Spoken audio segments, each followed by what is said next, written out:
Hey guys, welcome back to our channel. Today என்ன video பார்க்க போகிறோம் அப்படின்னு பார்த்தீங்கன்னா, வாழைப்பூ வடை எப்படி செய்யலான்னு பார்க்கலாம். ரொம்ப க்ரன்ச்சியாக சாப்பிட்றதுக்கு ரொம்ப டேஸ்ட்டாக இருக்கும் இந்த வாழைப்பூ வடை. வாங்க வீடியோக்குள்ளே போகலாம்.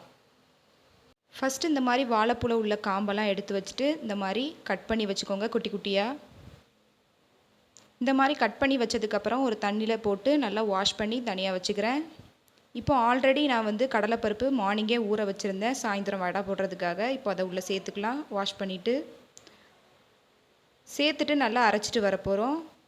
நல்லா மையாக அரைக்கக்கூடாது, பரபரன்னு அரைக்கணும். அது கூட ஒரு ஸ்பூன் சீரகம் சேர்த்து நான் அரைச்சிட்டு வந்திருக்கேன். பாருங்கள் எப்படி பரபரன்னு அரைச்சிருக்கேன்னு. அப்போ தான் சாப்பிடும்போது நல்லாயிருக்கும். இப்போது ஒரு கைப்பிடி வெங்காயம் சேர்த்துருக்கேன். இப்போ ஆல்ரெடி கழுவி வச்ச வாழைப்பூவையும் உள்ளே சேர்த்துக்கலாம். கொஞ்சமாக கருவேப்பிலை சேர்த்துருக்கேன். காரத்துக்கு ஏற்ற மாதிரி பச்சை மிளகாவை குட்டி குட்டியாக கீரி போட்டுக்கோங்க. கொஞ்சமாக மஞ்சள் தூள் சேர்த்துக்கோங்க. காரத்துக்கு ஏற்ற மாதிரி மிளகாய் தூள் சேர்த்துக்கோங்க. நான் கால் ஸ்பூன் சேர்த்துருக்கேன். தேவைக்கேற்ற அளவு உப்பு சேர்த்துக்கோங்க. சேர்த்துட்டு எல்லாத்தையும் நல்லா மிக்ஸ் பண்ண போகிறோம். இப்போ லைட்டாக தண்ணினாலும் தெளித்து மிக்ஸ் பண்ணிக்கோங்க. இந்த மாதிரி பிசைஞ்சு எடுத்துக்கோங்க.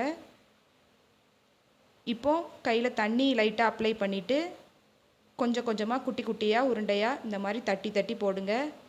எண்ணெய் நல்லா சூடானதும் ஒன்று ஒன்றா போட்டு இந்த மாதிரி ப்ரௌனிஷாக மாறினோன்னே எடுத்துருங்க. ரொம்ப லோ ஃப்ளேம்லையே வச்சு பண்ணுங்கள், இல்லைனா தீஞ்சு போயிடும், வடை நல்லா இருக்காது. அப்புறம் இந்த மாதிரி நான் ஒன்று ஒன்றா பொரிச்சு எடுக்கிறேன். அவ்வளோதாங்க, வாழைப்பூ வடை ரெடி ஆயிடுச்சு. நீங்களும் இந்த வடையை ட்ரை பண்ணி எப்படி இருக்குங்கிறத கமெண்ட் செக்ஷனில் சொல்லுங்கள். நெக்ஸ்ட் வீடியோவில் பார்ப்போம் கைஸ். தேங்க்யூ, பாய்.